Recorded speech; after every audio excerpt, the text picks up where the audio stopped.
আসসালামু আলাইকুম, সবাই কেমন আছেন? আশা করি সবাই অনেক ভালো আছেন। আমি এই মুহূর্তে আছি টাঙ্গাইলের পাকুটিয়া ইউনিয়ন বাজারে। এখানে এসে অনেক সুন্দর একটা বাড়ি দেখতে পাচ্ছি, যেটা এখন বর্তমানে পরিত্যক্ত। আহ, তবে এখানে কিছু মূর্তিও দেখা যাচ্ছে, যেগুলো হচ্ছে গ্রিক দেবতা বা এই ধরনের কিছু মূর্তি। এটা এখন সম্পূর্ণ পরিত্যক্ত। তবে দোতলায় কিছু কাপড় চোপড় দেখতে পাচ্ছি, জানি না কোন দিক দিয়ে ওনারা উঠতে পারে। আর এটা দেখে মনে হচ্ছে হিন্দুদের কোনো আহ, প্রাসাদ বা এই ধরনের কোনো কিছু। এই যে এখানে কিন্তু মূর্তি দেখা যাচ্ছে, গ্রিক মূর্তি।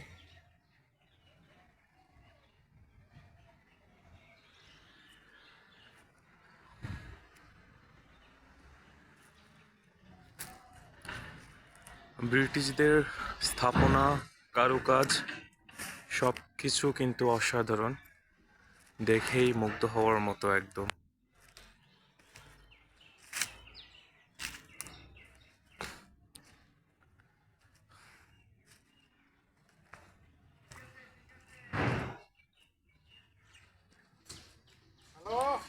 এটি আরেকটি ভবন। আর এই ভবনটাও অনেক বড়। তবে এখানকার যে মূল ফটক এবং মূল গেট আছে, গেটে অনেক বিশাল দুইটা মূর্তি। দেখে মনে হচ্ছে হিন্দু জমিদার ছিল বা হিন্দুদের প্রার্থনাগার এই ধরনের কোনো কিছুই ছিল।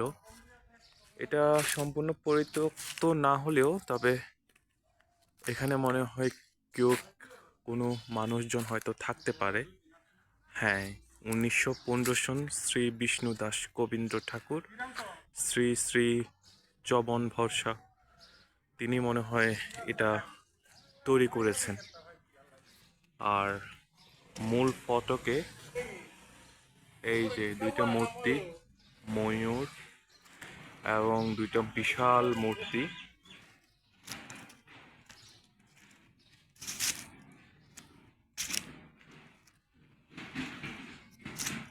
এই যে এখানে পাকুটিয়া উপস্বাস্থ্য কেন্দ্র, নাগরপুর, টাঙ্গাইল। এখানে এখন মনে হয় সরকারি যে চিকিৎসা উপচার স্বাস্থ্য কেন্দ্র, এটা মনে হয় নিচতলাতে দেয়া হয়। তবে ওই ভবনটার চেয়ে এই ভবনটা কিছুটা সুন্দর এবং পরিত্যক্ত হয়নি আর কি। এখনো মানুষ ব্যবহার করতেছে এরকম বোঝা যাচ্ছে। খুবই সুন্দর কারুকাজ। এখানে অনেকগুলো পরপর ভবন আছে। আর আরেকটি ভবন আপনাদেরকে নিয়ে যাব।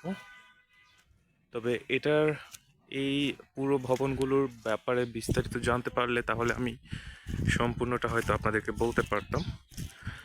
আর আমি কিন্তু জানি না। আর এখানকার লোকজন বা কাউকে জিজ্ঞেস করব এমনটাও কেউ নেই। একজনকে জিজ্ঞেস করেছে, সে বলল সেও অন্য জায়গা থেকে দেখতে এসেছে। পুরোপুরি ঘটনা কী বা কে কাদের কারা এই ভবনগুলো নির্মাণ করেছে এ সম্পর্কে কেউ বলতে পারে না। এখানেও হয়তো কোনো একটা ভবন ছিল। এই যে মূল সিঁড়ি ফটক। তবে এখানে কোনো স্ট্রাকচার নেই, সব ভেঙে গেছে। চারিদিকে ছোট একটা ভবন ছিল, হয়তো এটা ভেঙে গেছে। পাশে আরো একটা ভবন আছে, ওইটাতেও গিয়ে দেখি কি অবস্থা ভবনটার।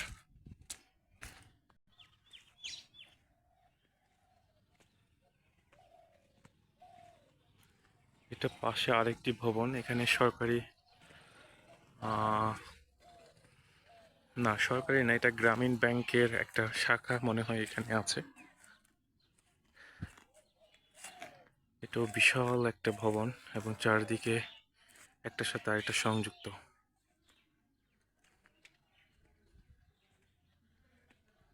তবে এখানে দেখা যাচ্ছে পাকুটিয়া বৃন্দাবন চন্দ্র রাধা গোবিন্দ কলেজ, এবং 1939 সালে এটা হচ্ছে প্রতিষ্ঠিত। পাকুটিয়া। খুবই সুন্দর। স্থাপনাগুলো এতটাই সুন্দর এবং আভিজাত্যে করা, সত্যি অসম্ভব সুন্দর। এখানকার প্রত্যেকটি ভবনের কারুকাজ, বিল্ডিং, স্থাপনা সবকিছু খুবই সুন্দর। আপনারা যারা ঘুরতে ভালোবাসেন এবং পুরনো স্থাপনা দেখতে ভালোবাসেন তারা এখানে আসতে পারেন, টাঙ্গাইলের পাকুটিয়া ইউনিয়নে। এবং এখানে বিশাল 3-4টি ভবন, যা পুরনো ঐতিহ্য, এগুলো সম্পর্কে আপনারা জানতে পারবেন এবং দেখতে পারবেন। ধন্যবাদ সবাইকে, ভালো থাকবেন। আসসালামু আলাইকুম।